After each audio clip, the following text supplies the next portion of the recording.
Halo Sobat UTM Jakarta, selamat datang di Bincang Kampus edisi kedua. Yang dimana di sini kita akan berbicara santai mengenai isu-isu yang ada di kampus. Kali ini kita akan membahas topik yang sangat relevan dan krusial, yaitu mengenai demokrasi kampus, ruang aspirasi, partisipasi, dan kebebasan berpendapat. Nah, di UTM Jakarta ini, kita itu ada kegiatan PEMIRA, yaitu Pemilu Raya Mahasiswa. Ini adalah salah satu momentum yang sangat penting dan sangat krusial agar mahasiswa-mahasiswi UTM Jakarta ini memahami bahwa demokrasi itu dapat terjalankan dan dapat diterapkan di kampus kita.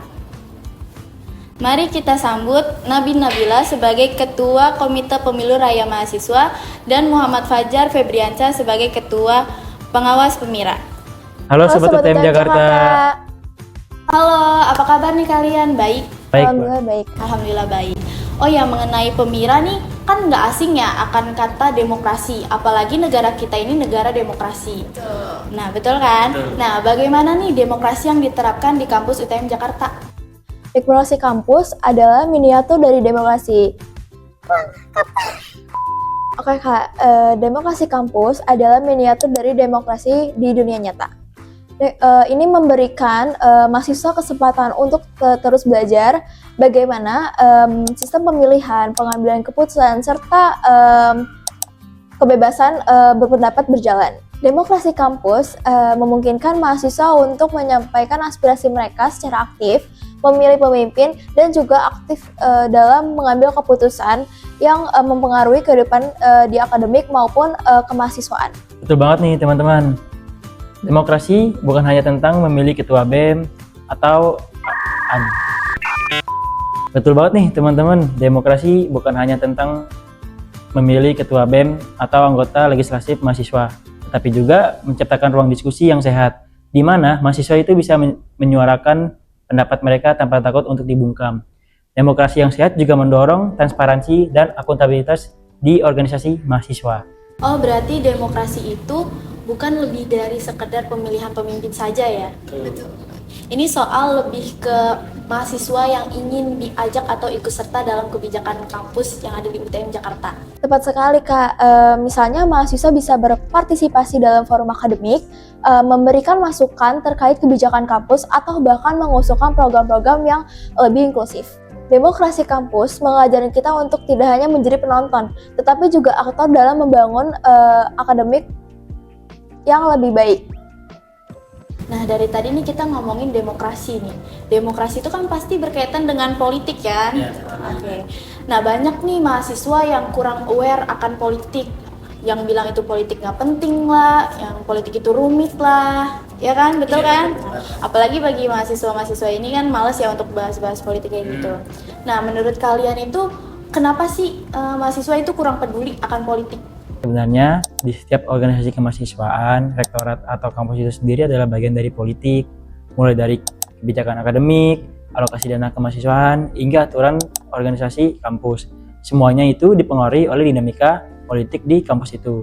Jika mahasiswa tidak peduli, maka keputusan ini bisa saja dibuat tanpa mempertimbangkan kepentingan mereka. Oh iya, benar banget Kak. Politik kampus itu adalah ruang di mana mahasiswa bisa menjadi pemimpin, berpikir kritis, atau bahkan bisa bernegosiasi. Kalau kita tidak peduli, maka yang mengisi ruang tersebut adalah orang-orang yang tidak mungkin mewakili kepentingan mahasiswa secara luas.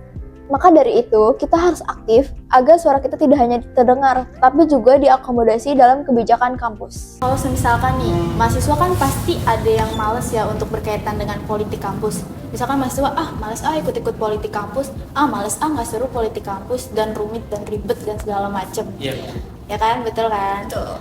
Nah, gimana sih, apakah si mahasiswa itu mengalami kehilangan atau mengalami kehilangan kayak kesempatan nih untuk mengubah sesuatu ya? Iya, bisa bilang kayak gitu Kak. Sebenarnya dengan dia bersikap pasif kayak gitu, mereka itu membiarkan suara mereka tuh diambil gitu loh dengan hak mereka yang lain. Maka dari itu demokrasi itu butuh partisipasi. Oke, kita bareng-bareng ya. Butuh apa tadi? Demokrasi butuh partisipasi. Bareng ya, 1, 2, 3. Demokrasi butuh partisipasi. Oke. kita tahu nih kalau misalkan demokrasi itu tidak mudah ya dijalankan ya. Apalagi kalian yang tahu organisasi pasti tahu demokrasi itu bakalan sulit untuk dijalankan kalau misalkan nggak ada partisipasi dari mahasiswa, betul? Betul.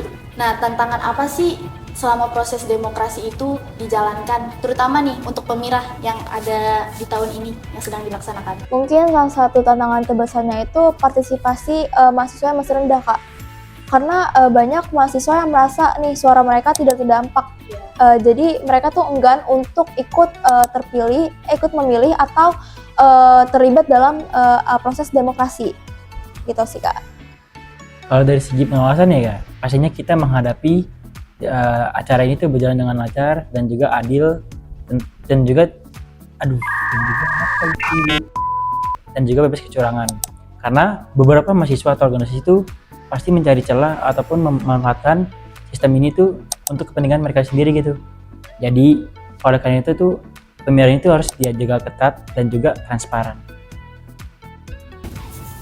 Kalau misalkan kita lihat nih dari Ketua KPRM itu mengatakan bahwa partisipasi mahasiswa berkurang ya, rendah, betul. Nah kalau untuk sisi pengawas itu, pengawas itu harus transparansi, jujur, dan adil. Oke. Nah gimana sih solusinya agar demokrasi yang diterapkan di kampus kita itu lebih sehat dan mahasiswa itu mau nih partisipasi dalam demokrasi kampus? Untuk sosialisasinya itu harus lebih intens ya, Kak. Mahasiswa tuh perlu menggunakan media sosial, forum diskusi, atau bahkan debat kandidat yang lebih menarik agar mahasiswa tuh merasa tuh bahwa suara mereka tuh benar-benar berarti gitu, Kak. Oke, berarti suara mereka tuh harus didengar ya? Betul banget. Benar nih Kak yang dikatakan dengan Nabin. Selain itu juga kita harus memastikan mekanisme pengawasan yang tegas dan juga mahasiswa itu harus diberikan ruang untuk melaporkan pelanggaran tanpa takut diintimidasi. Transparansi juga adalah salah satu kunci supaya acara pemilihan itu berjalan dengan adil dan juga bebas dari kecurangan. Oke, Sobat UTM Jakarta, hari ini kita udah belajar banyak banget nih tentang KPRM, tentang Panwasra juga sebagai pengawas. Dan ini tuh juga kita menambah ilmu karena kita tahu nih demokrasi kampus itu sangat penting dan politik kehidupan bagi mahasiswa itu juga sangat penting. Nah, demokrasi ini juga tak melulu tidak selalu tentang memilih seorang pemimpin yang tegas, pemimpin yang adil, tetapi juga bagaimana nih kita sebagai mahasiswa bisa terlibat dalam kebijakan kampus.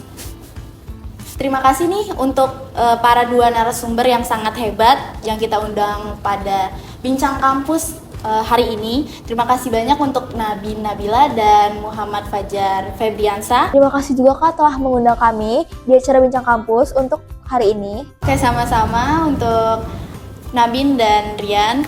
Nah, semoga nih diskusi hari ini itu membuka mata para mahasiswa agar bisa berpartisipasi dalam demokrasi kampus. Jangan lupa terus update informasi tentang Pemira dan gunakan hak suara kalian dengan bijak. Dan jangan lupa juga nih guys untuk like, comment, and subscribe. Sampai jumpa di kegiatan Bincang Kampus di episode berikutnya. Dadah!